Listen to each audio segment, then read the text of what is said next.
It had been 4 days since he was snatched from Corvin's fleet. Or 5. Adrian had stopped trusting the Count after the 3rd place.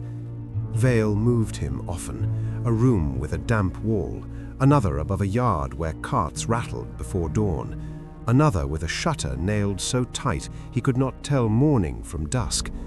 Each place was meant to do the same work: keep him hidden, keep him tired, keep him from knowing where he was long enough to matter. This place was different. The room was still locked, but it was cleaner than the others. Better mattress, a chair with all 4 legs even, a basin with fresh water. Beyond the door, the building breathed with official life.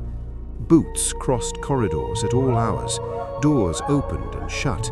Men spoke in clipped voices, always moving, always carrying paper or news or someone else's order. A public building, or near enough. He had been in one like it months ago with his father.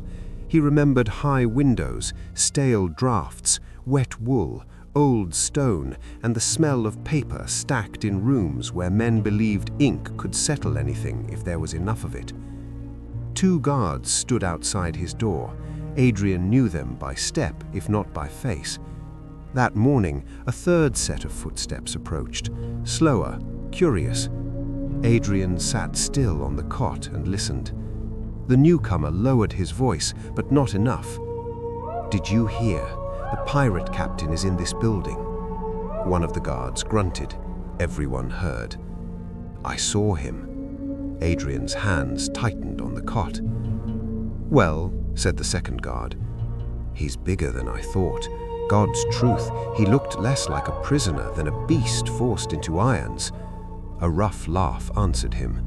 The 1st guard said, "Wrists in irons, ankles too, still looked as though he might break the room just getting to his feet." The 3rd man lowered his voice further. "And the other business?" Silence for half a beat. Then one guard said, "You mean the Duke's son?" Adrian went still. "They're saying it's true then?" "That's what's being written." Boots shifted outside his door. "Poor bastard," muttered the 3rd. "Poor," said one of the guards. "With that face, half the city'll say it was bound to happen." A low chuckle. "Too pretty by far for a man, soft-skinned. No wonder the pirate took a fancy." The 1st guard spat. "Aye, and once the story's in print, London will do the rest." The 3rd man laughed uneasily. "Think he gave a statement?" "Maybe Vane forced him, maybe he didn't. Makes no odds now. By noon they'll have the boy begging them to stop, and by dusk they'll swear he thanked Vane for taking his pleasure." They laughed again. Adrian did not move. Corvin was here. That was the 1st blow. Chained and under guard. That was the 2nd. But the 3rd was worse. The lie was already loose. Not only loose, written, passed from mouth to mouth, made dirtier every time it traveled. He pressed both hands flat against the edge of the cot until his fingers hurt. He had given no statement. So what on earth were they talking about? Not gossip alone. Something had been written. Something had been put in his name. He did not yet understand how, and that ignorance frightened him more than the laughter outside the door. The voices dropped again. "Think they'll hang him? For piracy, perhaps. For the rest, the city'll beg for it. And the pretty one, who knows? Noble blood buys sympathy, sometimes." Their steps receded down the passage. Adrian kept staring at the door. Corvin was alive at least, and somewhere close by, his name was being tied to something foul enough to kill them both. By the time Lady Vale was admitted, King Charles had read her dispatch twice, and the printed news sheet once besides, as if another reading might improve either the facts or the kingdom that kept producing them. It had not. The page lay open beneath a dagger hilt. "Black Gull's devil taken in filth. Noble son recovered from pirate depravity." Beside it sat Vale's report from the inn, already broken open. Around both sprawled the true business of rule: port tallies, military accounts, and a northern ledger scored so hard that the pen had nearly torn the page. The room smelled of damp wool, candle grease, and a fire burning too low for its size. Vale crossed the chamber and bowed. "Your Majesty." He did not bid her rise at once. One hand rested on the news sheet, the other braced on the table. He looked less like a king receiving counsel than a man trying to keep weather out of the house with his shoulder. "At last," he said, "something in London rises before noon without first asking me for money." Vale straightened. He lifted the page and read aloud with dry contempt. "Black Gull's devil taken in filth. Noble son recovered from pirate depravity." He dropped the sheet. The city grows literary when there is shame to sell. The city enjoys scandal. The city enjoys proof. His gaze fixed her. "Is it true?" "Which part?" "That Vane is in custody?" "Yes." "That Harrow boy was found with him?" "Yes." "That by supper half London will be chewing this like gristle?" "That's the plan." He let out one hard breath. Not relief, calculation. "The constable says the prisoner can be brought tomorrow. A court can be assembled by noon." "It can." "Then I want him seen." He did not raise his voice. He did not need to. He came back to the table. "I want London to see Vane as a man, not a sea tale. I want every merchant who ever cursed Black Gull into his wine to watch him brought low. I want every rogue who fattened himself beneath that name to start measuring his own neck." Vale said, "Then let London see him in the right way, not the reckless one." That checked him. "You object?" "I advise." "Against a public hearing?" "Yes." His face cooled. "On what ground?" "On the simplest one. Vane has too many ears in London." She let that sit.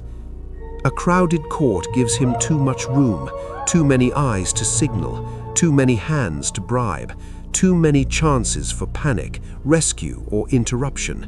A public hearing turns spectacle into risk." "And you think you can keep them from making a show of him?" "No." Vale's voice stayed calm. "I would improve it." That pleased him enough to hide the irritation. She stepped closer. "The city is already doing useful work for us. It is carrying the scandal faster than any crier. Let it ripen. Let the printers stain it. Let the taverns make it worse. Then show him as the city already wishes to see him." Charles watched her. "Not in a room full of men," she said. "In irons, under guard, moved where he can be seen and not touched. Let London glimpse him and finish the work itself." His expression sharpened. "A transfer, a controlled one." He glanced at the news sheet again. They would come out for that. Yes, they would talk for days. And by the time any formal hearing is held, the city will already have judged him. He said slowly. Vale inclined her head. "That is the advantage." He turned away, then back again with the hard restlessness of a man stretched too thin to afford temper. "The North drains me by the day. Every report asks for coin. Every lord speaks of order and then blanches when I ask what shall pay for it. Now London teaches itself that the crown is weakest where it cannot be seen." His mouth hardened. "If I cannot make authority plain somewhere, they will begin to think it gone." "Then Vane is useful," Vale said. "Yes." He looked again at the sheet.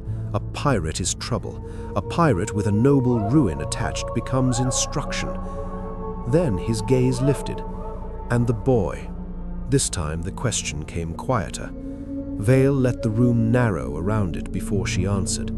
"The boy is the better prize." He remembered the missing stanza. Something sharpened in his face, but Charles said nothing. Only then did Vale give the name. Siren Landing.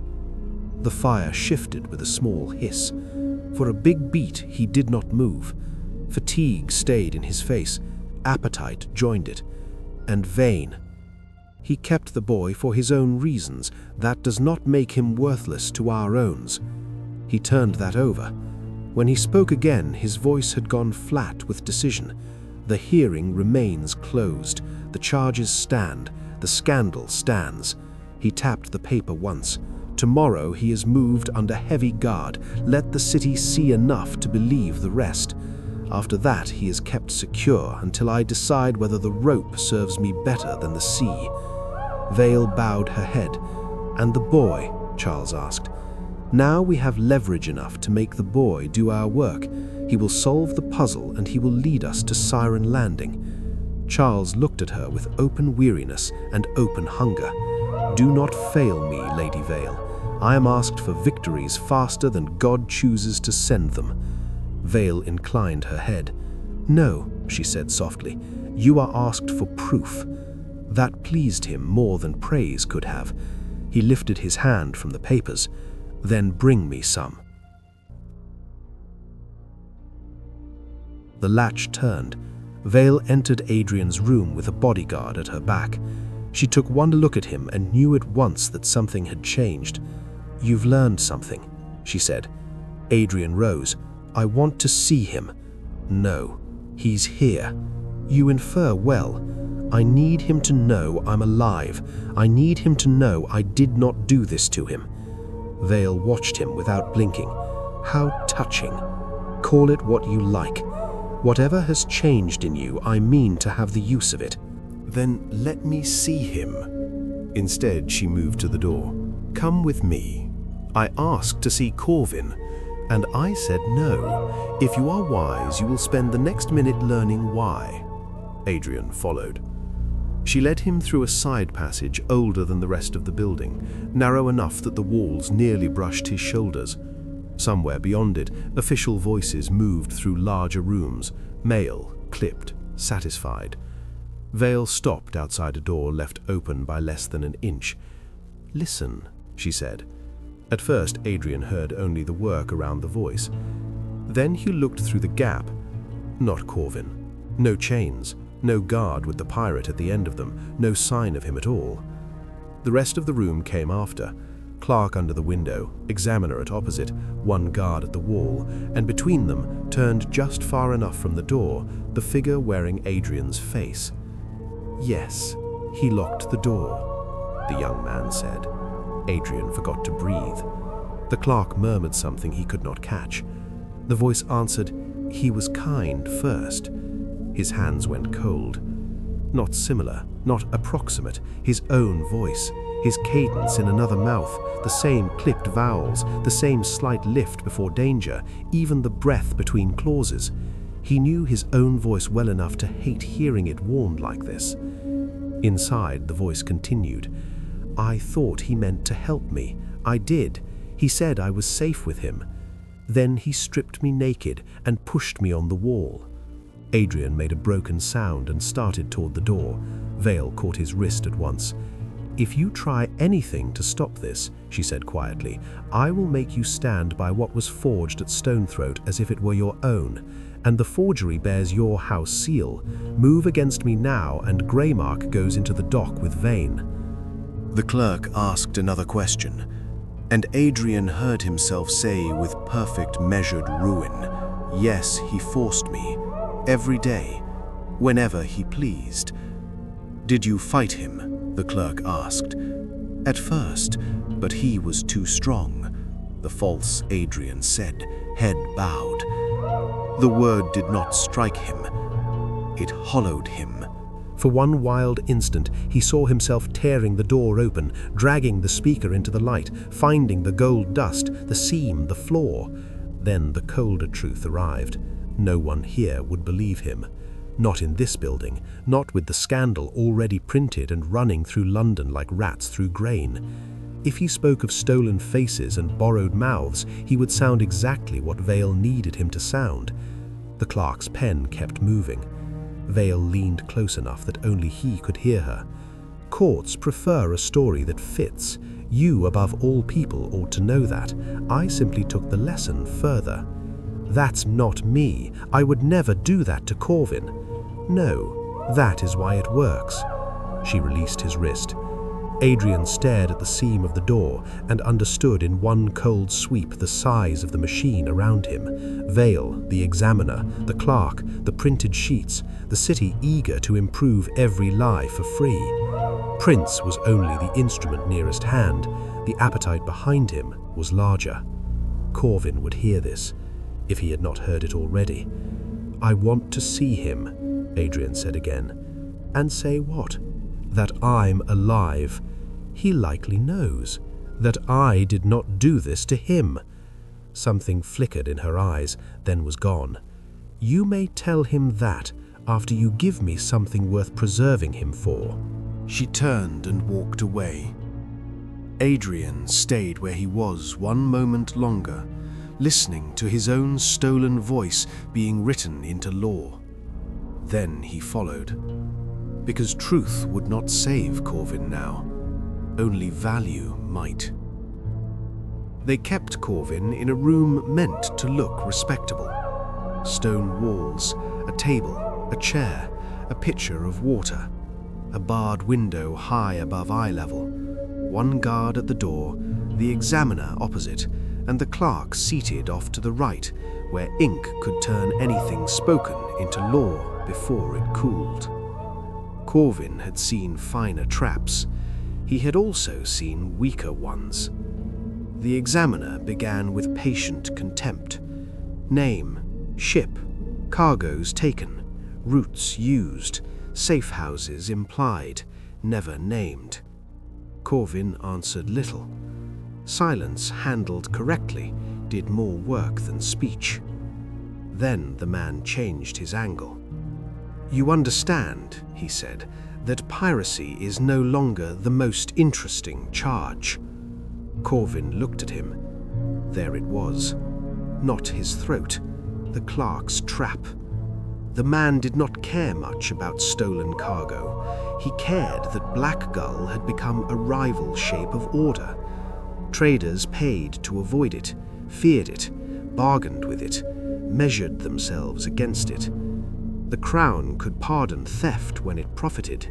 It could not pardon competition. This was never an interrogation. It was a verdict dressed as procedure. "You see it now," the examiner said. "Yes," Corvin replied. "You never cared whether I robbed a ship. You care whether men prefer your order to yours." The clerk's pen hesitated. The examiner ignored it. "We have testimony," he said. Corvin's body did not move, only his attention. "Do you? The Duke's son has been very clear." Something cold dropped through him. "Read it," Corvin said. The examiner did. Not all of it. Enough. Enough to turn shelter into trap, nearness into intent, restraint into strategy, a room into a weapon, by sequence and tone. Corvin listened harder than the man reading it knew, because most of it was right. That was the filth of it. The inn, the bed, the blanket, low voices, half confessions, hesitations, not invented whole. Bent. That was Vale's work, or someone close enough to her hunger to deserve the blame with her. The examiner kept reading. Corvin's jaw tightened once when the statement described Adrian being afraid, again when it described gratitude. Then came the line, "I feared he would keep me aboard as his creature." Creature. No, again. Adrian used cleaner words than that when frightened, and sharper ones when angry. Corvin's pulse slowed. Good. The floor came back under him. This was not Adrian broken into confession. This was Adrian measured, copied, and fitted over another body. Gold dust in the barn. A smile wrong by a hair. The witness behind the voice. The examiner finished and folded the page. "Well?" Corvin looked at him for a long moment. Then he said, "You found a face. You did not find Adrian." The examiner's mouth barely moved. "The Duke's son has been very clear." "No," Corvin said, "you have." The clerk's pen stopped. "There." Corvin let the silence sharpen before he spoke again. "If that were Adrian, you would have put him in this room and watched what happened. Instead, you brought me paper." The examiner's expression cooled. "Be careful." Corvin leaned forward. The irons gave one hard note. "I am. That is why I know this forgery was built for distance, for judges, for printers, for men who never knew him. Not for me." The examiner gathered the page too quickly and then made himself slower. "You are in no position to challenge evidence." "No," Corvin said, "but I am in an excellent position to judge workmanship." A beat. Then, quiet as a blade laid on wood, "Tell Lady Vale the next forgery will need better bones." The clerk did not write that down. The examiner rose. "Leave him," he told the guard. "No visitors." When they had gone, quiet settled over the room again. Corvin sat very still. Then he let himself think the thought in full. Adrian had heard it, almost certainly. Adrian had heard his own voice turned into rope. Corvin's hand closed hard around the edge of the table. Rage came late and at once, not hot, white. He wanted the false witness dragged into open flame. He wanted Vale's careful face broken against stone. He wanted every man in this city maze who thought ink stronger than terror to learn otherwise. Instead, he sat and breathed until the first blind charge passed. Adrian had not named him. That mattered. Alive or false, Adrian was still on the board. For now, that would have to be enough. The news reached Black Gull before noon, not by speed, by recoil. One warehouse door on the lower shore stayed barred. A tribute pouch came back unopened. 3 customs men were already on Lower East Quay asking after bonded goods and old names. By the time the sheet came aboard, half the ship had heard 3 versions and improved all of them. Smythe slammed the cabin door. "Well?" The quartermaster read to the bottom. "It's worse than irons." A young sailor said, "This is bogus." Another snapped, "I've never seen captain with men." "London has," said the broad man by the door, "or London will say it has." Smythe moved for him. The quartermaster stopped it with one look. "Burn the sheet." It blackened in the lantern flame. Beyond the stern window, the harbour looked the same. It was not. You could feel it in the timbers, in the men finding work too quickly, in the doors already closing ashore. We lock papers, rolls, marks, names, bonded books, private accounts. No one goes ashore alone. Tribute routes hold until we learn which mouths still open. "And the captain?" asked Smythe. "If noise could pull him out," the quartermaster said, taking down a small iron-bound box, "London would already be burning." "What's in there?" "Future trouble." He left with it. Only after the door shut did Smythe understand. The quartermaster had not said Corvin was innocent, he had said something worse. By noon, without him, the whole machine had already begun to lurch. Vale did not begin with the book. She began with Corvin. "Captain Vane has 3 days," she said. The door had scarcely shut behind her before the words were in the room. No greeting, no softness. The bodyguard took his place by the wall, broad and silent. Vale remained standing. In 3 days, he stands before the Admiralty Court. After that, unless I find cause to delay it, the rope will do the rest." Adrian did not move. He had been waiting beneath the high slit of the window. The light from it was thin and joyless and did nothing for her face. Vale crossed to the table and set the old book down between them. Beside it, she placed a folded copied leaf, fresh paper, and a stoppered bottle of ink. "I do not want your denials. I do not want your hurt feelings. I do not want another speech about what you did or did not say. I already possess a version of you fit for law." Her gloved hand rested on the book. "What I want now is work." Only then she opened it. A painted page lay there, a black cliff, a nest of ash and twisted branches. In it, a single feather, bright as a wound. Vale slid the copied leaf toward him. "You will not merely restore the missing lines. You will not merely solve the puzzle. You will find Siren Landing." Adrian looked at the book, then at her. "I want to see him." "No." "He is here?" "Yes." "Then hear me clearly. If I do this, I do it to keep him alive." Vale's mouth barely moved. "Then we understand each other." She touched the copied leaf. "Here are the terms you possess.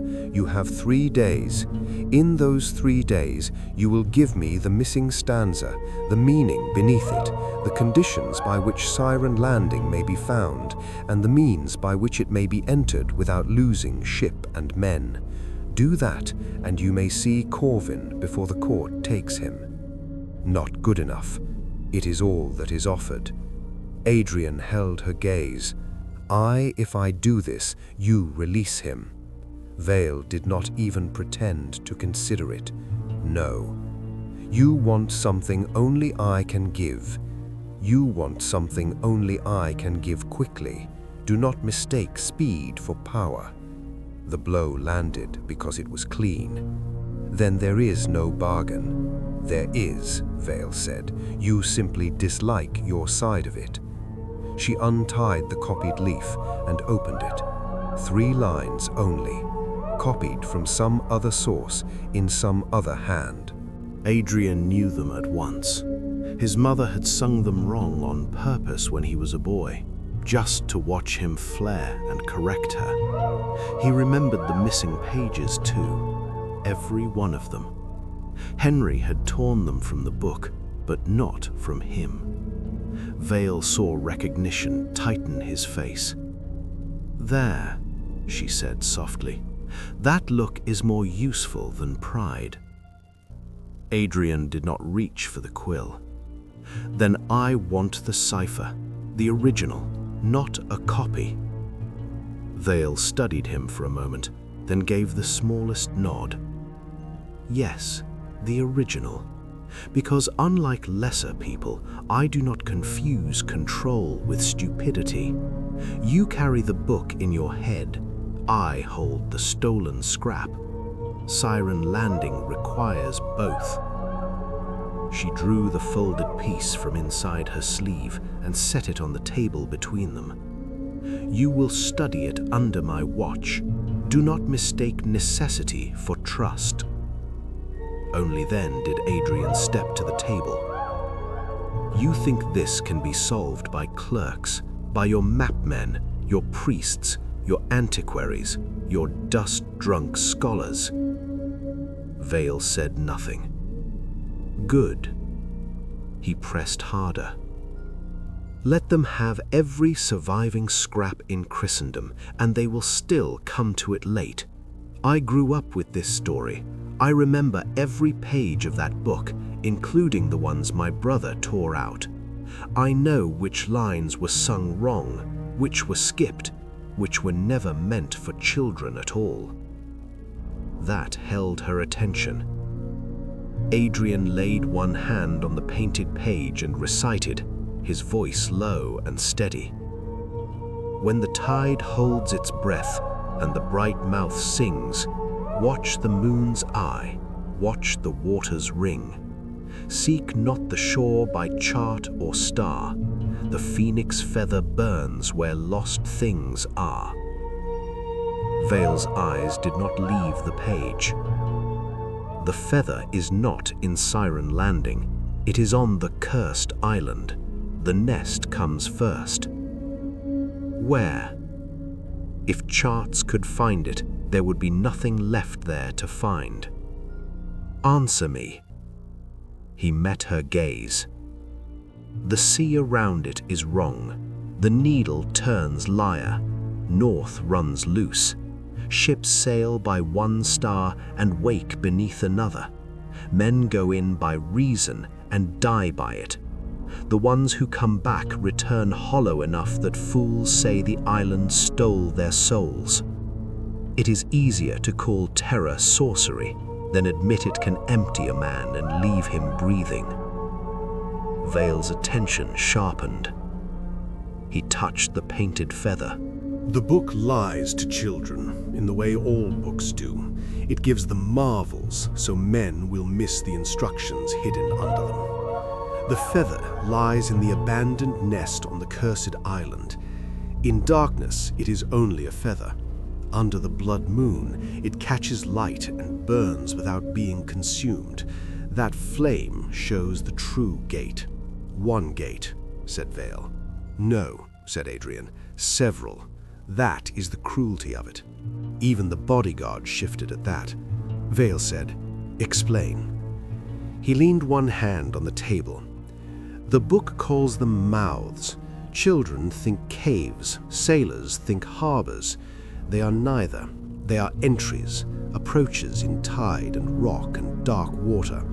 Wrong mouths open first. Wrong mouths look kinder. Wrong mouths are chosen by men who want safety more than truth. He leaned one hand on the table. The false gates do not merely mislead, they kill. Stone teeth below black water, turns that close once the tide takes them, channels that seem deep enough until the moon shifts and the whole sea goes mean under you. And if old hands built the place to stay hidden, there will be more than water waiting there. Such as whatever makes the clever dead, falling stone, buried iron, old powder kept dry, steps that carry a man down and never bring him up. Places like that do not trust one defense. The fire shifted softly in the grate. Vale said, "And when is this blood moon?" "Next month." That stilled her more effectively than any plea had. He saw the arithmetic change behind her eyes and drove the blade in deeper. Not next year, not when your scholars are satisfied, next month. If you mean to use the feather, you must have it within weeks. That means the island must be found before then, the nest reached, the feather taken, the right gate tested before the window closes. Now the room had a second clock in it. Not only Corvin's rope, the sky itself. Vale said, "And you can do this. I can read it. That is not the same. Then what is missing?" He let the beat hang. Then he said, "A captain." Vale's gaze lifted from the page to his face. "You have come at last to the true price." "No," said Adrian, "I have come at last to the part you do not understand." She folded her hands. "Then enlighten me." This is not an admiralty crossing. It is not charts and soundings and some polished old idiot barking orders from a clean quarterdeck. No lawful captain will take a ship where the stars go wrong and the sea begins to lying. No ordinary captain will survive it if he does. And no common crew will obey the kind of orders it requires. What orders? Dark sail, no bells, no shouted command that carries over water. Turn here when every instinct says hold straight where reason screams turn. Ship the oars at one mark, drop them at another. Trust a light no man can hold and a passage no lead can sound. Vale said, "Any smuggler might claim as much. Any smuggler might claim anything. Very few are still alive to prove it." He stepped closer. You want an expedition. Fine. Then hear the part that matters. Men do not cross cursed water by courage alone. They cross it by obedience, by terror turned the right way, by trusting one man long enough not to ruin each other. If I go with you, I go under a captain I trust, and that captain is Vane. Yes, because you fancy him. Adrian's jaw shifted, because Corvin Vane is the most feared pirate captain in these waters for a reason. Vale said nothing, so he kept going. Give me 10 Admiralty captains, and I will give you 10 wrecks. Give me Corvin Vane, and I may give you the island. He saw that land and did not stop. You want competence for an impossible voyage.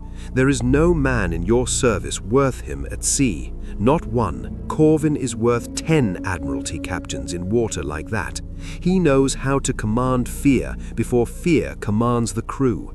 He knows how to take madness and make men obey it long enough to live. Vale moved then, slow as judgment, circling the table once. You ask too much, she said. First release, now command. I ask what makes sense. You ask me to arm a pirate and trust him with a prize the crown means to own. No, I ask you not to die stupidly. That stopped her. He pressed before she could recover the ground. You can drag 10 admirals there and lose 10 ships. You can send some brave crowned fool with polished boots and prayers and watch him split his hull in the first false mouth. Or you can use the man already feared from here to the narrow sea, the man who has lived by reading bad water and worse men, the man I know can bring me through. Vale turned her head slightly. Bring you through? Yes, me. The room went still. Vale studied him for a long moment. Then she said, "There you are at last." Adrian did not answer. Vale tapped the copied leaf once. "I will not release him. I will not unchain him because a frightened boy has remembered his courage late. But if in 3 days you give me enough to reach the island, claim the feather, and identify the true gate, I will delay the rope. You may see him, and if your arguments continue to improve, Captain Vane may yet be the man ordered to take us through." "Ordered," Adrian said. "I am not in the habit of begging pirates." He almost laughed then, not from mirth, from the sheer arrogance of it. "He will never sail for you gladly. I do not require gladness." She pushed the quill toward him. "I require passage." Adrian looked at the quill, then at the book, then at her. He could not free Corvin. He could not clear his name. He could not kill the lie with truth because the lie had already put on robes and learned to speak with the city's mouth. What remained was narrower. Time, position, terms. So he took the quill. He wrote slowly, like a man laying boards across a breach. "It is not found by chart or star." Vale stilled. He wrote the second line beneath it. "The feather burns only beneath the blood moon." And the third, "The true mouth opens in dark." When he set the quill down, Vale read the lines once and then again. "You will give me the rest in 3 days. In pieces, not all at once." Her eyes lifted. "You still think you bargain? I think I keep him breathing." For the first time, she smiled without warmth. "No, Adrian, I keep him breathing. You merely keep me interested in doing so." He hated her most when she was elegant. Vale folded the page and slid it into her sleeve. "At dawn of the 4th, the Admiralty takes him unless I say otherwise. Do not force me to grow impatient." She took up the book. At the door, she stopped and looked back over one black shoulder. When you do see him, waste as little of the meeting as possible on innocence. The world has already spent that coin. Then she left. The bodyguard followed. The door shut. Adrian remained where he was, staring at the ink drying black on the page. Not mercy. Not freedom. A clock. And a ship not yet chosen.